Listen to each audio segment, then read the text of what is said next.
Go find your basket of fruit and pick out an apple you think looks good.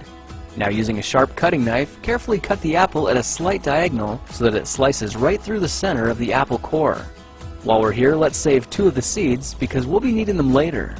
Now that we've got our 2 halves, let's take the side that still has the bottom attached and place it face down on a cutting board.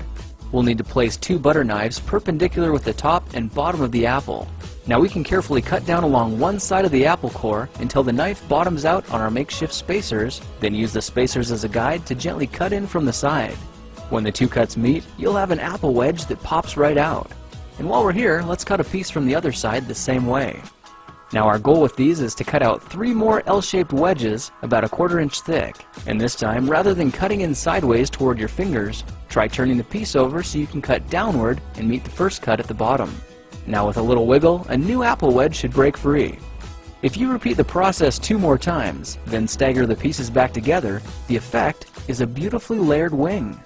Now just cut the other piece the same way and your swan's body should look like this. To make a place for the head, all we need to do is carefully cut into the front of the body and gently lift the pieces out to reveal a clean and fairly deep groove.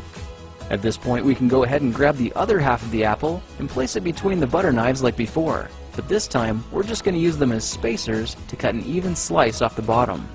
You can see that repeating this process 3 or 4 times gives us a nice variety of shapes and sizes.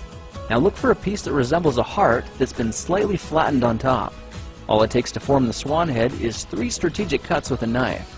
I made 1 angled cut to form the head, a horizontal cut to form the neck, and 1 slanted cut at the bottom for the base. Now you should be able to see how this is coming together. And to clean it up a bit, just use your knife to round off the sharp edges. All that's left now is to place the apple seeds where you think the eyes should go, then use the side of a butter knife to press them firmly into position. When both eyes look good, simply drop the neck into place, and you're done. You've just created a beautiful and decorative apple swan. I spritzed mine with a bit of lemon juice to help prevent it from turning brown, then put it on display to show off for our dinner guests later that night. If you try using different apples, you'll get a nice contrast of colors, and every bird will look a little bit different. Well, now you know how to take any ordinary apple and turn it into a decorative and edible apple swan. If you like this project, perhaps you'll like some of my others. Check them out at thekingofrandom.com.